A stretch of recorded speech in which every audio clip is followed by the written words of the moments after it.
All right, so this is gonna be not an addition to that part one and part two of like the story of my life, but this needs to be fucking said. All right. So I have some people, and they're allowed to because it's a public domain. I get it, but there's some people who are stalking my YouTube channel.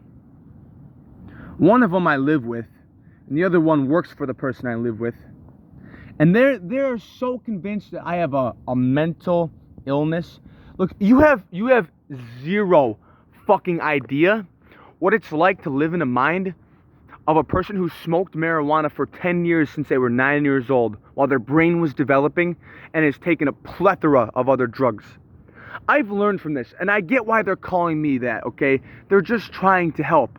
But I don't need help. After I overdosed, whether you people believe it or not, I know that I learned from that. I am done hanging out with people who are going to endanger my life. I am done listening to fools. The only person I'm going to listen to, besides a boss telling me what to do at my job so I don't get fired, is myself. And I suggest you all do the same. Especially because, you know, I know a lot of, you know, what you would call lowlifes, you know, the gang members, you know. If you fucks want to go anywhere, if you want to be respected, then stop acting like assholes. Stop getting into trouble. Get a fucking job. And start accepting more people into your life. Because for the longest time, I pushed people away. And I wasn't an asshole, but I was very standoffish and always was putting on a front. But I'm opening my doors again. Because the thing is, if you don't do that, you will go nowhere. And truthfully, I'm so glad because now I get people, I'm walking down the road here and everyone's smiling at me and waving. And I love that. And that makes me feel good. I have a friend who is dying of heart failure. And he's just, you know, and I still am friends with him because I'm not going to let him get to me. But he's the biggest fucking asshole. And now he's saying, I'm going to die alone on a Snap story. I'm depressed. And I let him, I'm saying, dude, if you treated people better, if you let more people in your life, then you wouldn't be dying alone. And you wouldn't be regretting it. I told him, I was like, dude, literally, if I was in your situation, I would leave my house. I would walk around telling people my condition, that I didn't have that long to live.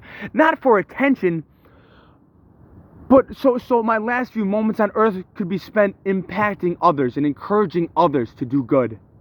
You know? Because I feel like I follow a news app, okay? And there is Rochester, New York just surpassed Chicago for the murder capita of the United States. Sorry.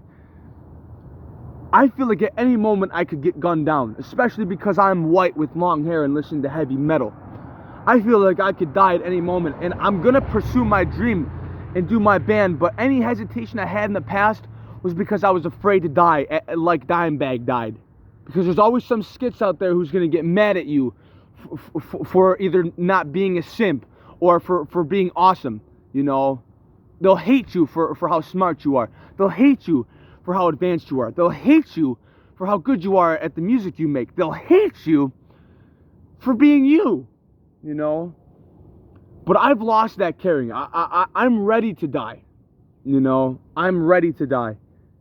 And with the acceptance of being ready to die, I have also accepted the fact that I'm going to make sure that I do good towards others, you know.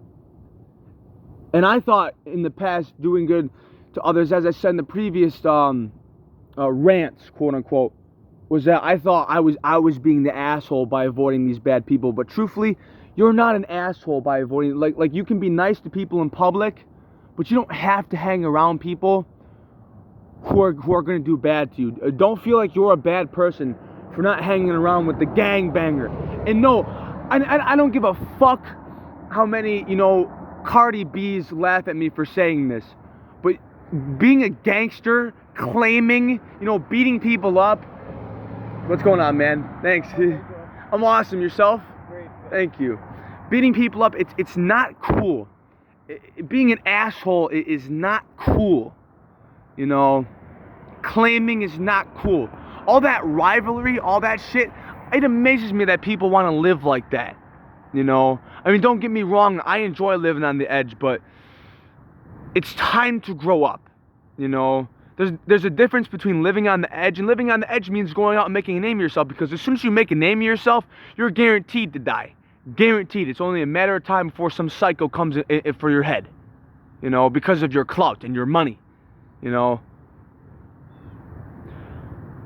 But it depends on who you surround yourself with,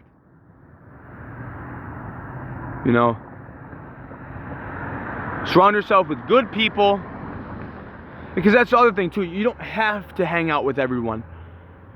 You know, you're allowed to take breaks for yourselves. You know, this isn't really for me, because this is what I've learned. You know, I'm not saying this because I'm trying to cap on my own name and because I'm trying to justify my actions, because I know I don't need to. I've been ballsy since day one. You know, I'm just trying to encourage other people to do better with their lives. You know, because you will go nowhere being a gangster, doing drugs. And that's the other thing. Drugs are not good. Marijuana is a wonderful thing, and that's why I see why they're legalizing it. Don't do Molly. Don't do ecstasy. Don't do coke. Don't do meth. Don't do heroin. Especially not those last two. It's not cool, and it gets you nowhere. If anything, those drugs made me recluse myself. Those drugs made me think that euphoria was okay, and that being lazy and not going out there and getting it done was okay. But I'm glad I quit, and I even quit smoking weed because it was making me lazy, and since I've been smoking it since I was 9, it's starting to make me skits out a bit, so I can, again, see why these people are trying to claim that I have mental disorders. But I'm not going to give them the opportunity to claim that. And truthfully, fuck those people too. The people who try to say that you have a mental illness because you like to be alone sometimes at the end of the day, or because you disagree with what they're saying, fuck those people.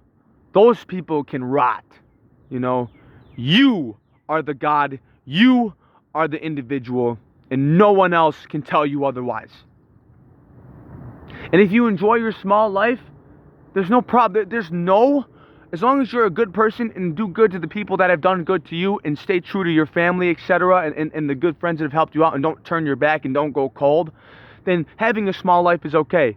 It's okay to go out there and do all these awesome things and get liked by people and be a famous rock star or a famous person. But it's also okay to live a small life, you know? And don't let people calling you a bitch or people saying let's go or trends or anything change that about you. Don't let that shit change you. Don't let what other people say allow you to go cold.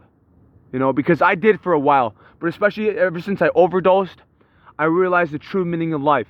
And that is, you have a very short amount of time on this planet, so don't waste it. You know, that's the bottom line in the story. I'm only going to leave this rant at about 9 minutes, so there's 30 seconds left. I want to say peace, love, and happiness. I love you all, especially the big celebrities. The blue check marks, I know I said fuck all that, but I'm only saying that because, you know, I'm not going to be used, or I'm not going to be told I can't behave this way or that way to get a blue check mark. Behave how you want to behave, which for me, it's not that bad.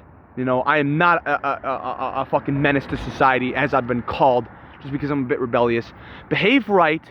You know, you blue check marks, you're awesome. I love you guys. I love the fans. I love everyone. Peace out.